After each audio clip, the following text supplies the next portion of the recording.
Olá, hoje o Money Report recebe o Hélio Beltrão, ele é o presidente do Instituto Mises Brasil. Hélio, tudo bem? Boa tarde, Gilberto. Obrigado por me ter aqui. Obrigado por ter vindo. Hélio, Bolsonaro ele foi eleito, durante a campanha ele prometeu, num discurso liberal, ele prometeu um governo muito liberal. Quase 6 meses de governo, é isso que a gente está vendo? Eu acredito que sim. Em termos de políticas públicas para diminuir a intrusão do Estado na economia, eu acho que ele está claramente indo nessa direção. Você pega, por exemplo, a MP de Liberdade Econômica, que é muito importante, que está proposta. Você tem a questão da regulamentação do porte das drogas, o próprio pacote do Moro... De armas? De armas. O próprio pacote do Moro também é na linha liberal. Então, eu acho que sim, eu acho que ele está dedicado a diminuir o tamanho do Estado na economia. E junto com essas decisões aí que ele fala de preço de gasolina da Petrobras, o Banco do Brasil baixar juros, ou seja, isso não vai contra um pouco? Vai contra. Mas, assim, a política tem a sua retórica. Você viu que ele anunciou isso, depois voltou atrás e disse que não ia intervir.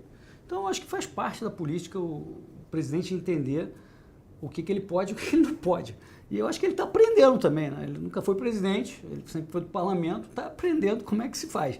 Mas você tem razão que na MP de Liberdade Econômica, lá diz justamente que é isso que ele não pode fazer como executivo, nem como presidente. Por isso que eu acho tão importante que se passe essa MP. E ele entende também a importância, então ele sabe que ele não pode fazer isso. Hélio, vamos falar um pouco sobre essa nova política do governo Bolsonaro. Qual a sua avaliação que você faz da maneira como ele está tentando emplacar a sua agenda econômica?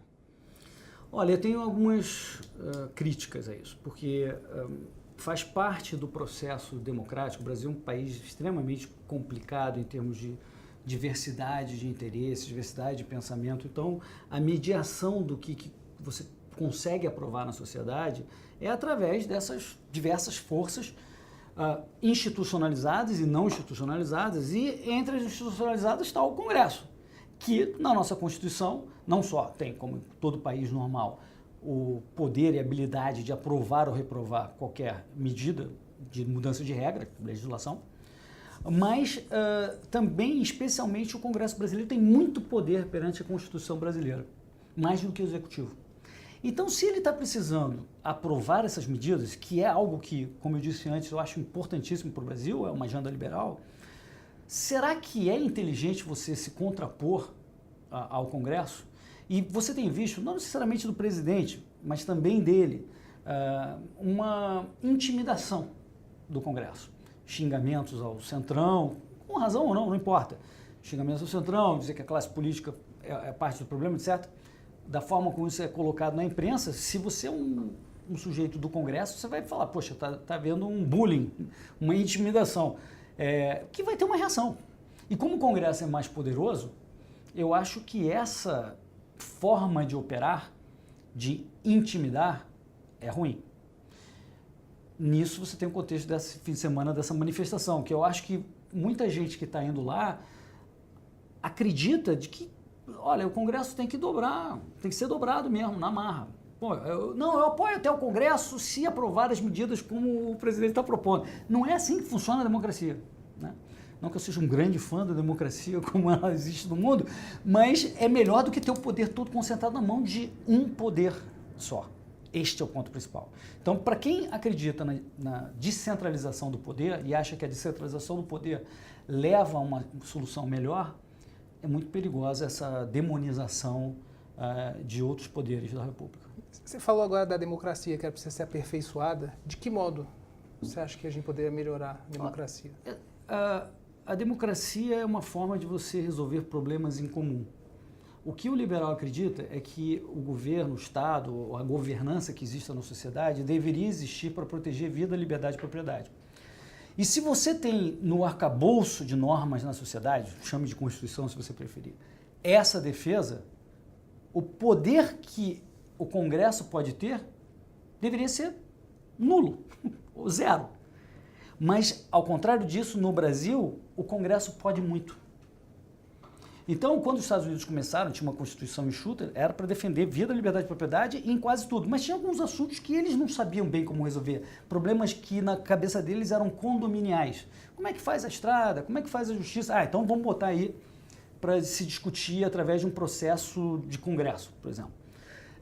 O liberal quer que isso seja o mínimo possível, para você sempre defender a sua propriedade, a sua liberdade, e nenhum congresso pode alterar esses seus direitos.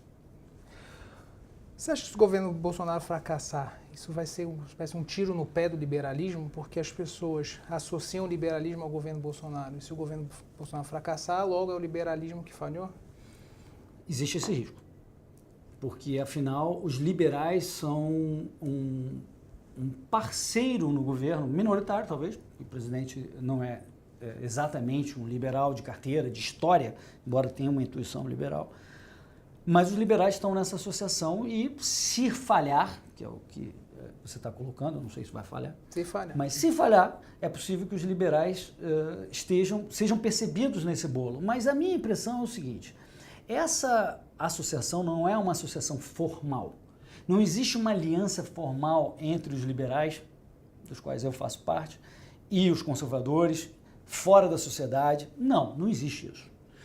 Os liberais pensam de uma forma, alguns conservadores pensam de outra forma, e tem uma ala, tanto de liberais quanto de conservadores, são os maluquinhos. Os maluquinhos pensam de uma outra forma. No momento em que isso se dissolver, por acaso, e vier um novo governo, nova oportunidade, eu acredito que essas forças vão cada um falar a sua língua e vai falar, realmente, aquele pessoal que falava o Paulo Guedes e aquele pessoal que falava, sei lá, os filhos do presidente, ou sei lá quem, são diferentes e sempre foram diferentes, estavam juntos naquele governo. Então, essa é a minha esperança. Eu acho que um trabalho dos liberais hoje, Humberto, é mostrar que existe diferenças. E eu acho que esse debate está aí, todo dia na imprensa. Fala, não, uma vez não é liberal, aquilo é liberal, essa política não é liberal. Então eu acho que na medida em que continue essa transparência sobre o que é ou não liberal, eu acho que não vai haver problema. Por que no Brasil parece haver uma resistência tão grande ao liberalismo e o pensamento mais de esquerda, heterodoxo na economia, parece ser prevalecente? Eu acredito na força das ideias. A esquerda, e principalmente o marxismo, sempre fez um melhor trabalho no Brasil. Sempre. O marxismo se tornou dominante em muitos âmbitos, hegemônico no Brasil. Na academia, por exemplo, é hegemônico. Talvez agora esteja diminuindo um pouquinho, ultimamente. Mas foi hegemônico durante muito tempo.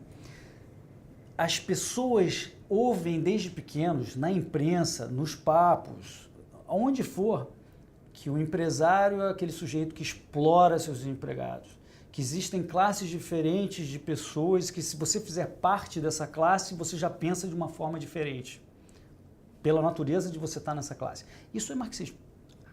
E o brasileiro acredita nisso, normalmente. Então, por isso que a esquerda dominou.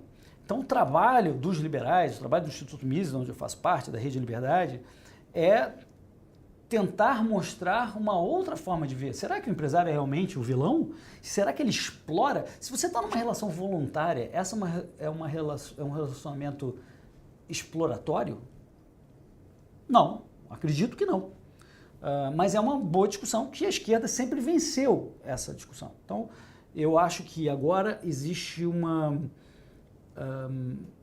demonstração de que ideias diferentes do marxismo estão ganhando. Daí o slogan, menos Marx, mais Mises. O liberalismo é a melhor forma de reduzir a pobreza? Sem dúvida. Eu acho que as pessoas de bem em geral têm os mesmos fins. Né? Não é possível que a esquerda ainda ache que os liberais estão aí porque eles são sacanas e querem o melhor só para eles. E eu também não acredito que o pessoal da esquerda queira isso, queira corrupção, queira muito Estado por querer Estado. Todo mundo está tentando melhorar a sociedade, as pessoas de boa fé. A questão é em que meios você usa.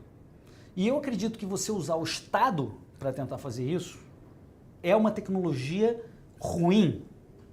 E a tecnologia mercado é uma tecnologia melhor. Pegue, por exemplo, a educação. Na minha opinião, a educação pública é o grande perpetuador de desigualdade de oportunidades no Brasil. Porque quem faz a educação pública e não pode fazer a privada, sempre terá uma pior formação na partida da sua entrada no mercado de trabalho, que vai sempre perpetuar essa diferença. Portanto, eu acho que o Estado é parte do problema e o mercado é parte da solução. Como é que a gente muda essa ideia no Brasil de que o Estado tem que estar se metendo em tudo, ele é o grande provedor, é quase o pai de todo mundo? Né? É através de ideias, é mostrar o que funciona e o que não funciona também. Então tem uma discussão que é uma discussão moral e tem uma discussão de mostrar o que funciona e não funciona. E eu acho que o mundo inteiro já mostrou do que funciona e o que não funciona. Então isso demonstra que a discussão ideológica é muito mais profunda do que simplesmente você mostrar o que funciona e o que não funciona. As pessoas não se convencem facilmente pelo que funciona e o que não funciona, que é uma coisa que tem uma mentalidade mais racional, fica estupefato. Como pode? Se isso está tão claro. Existem crenças que você tem há muito tempo arraigadas.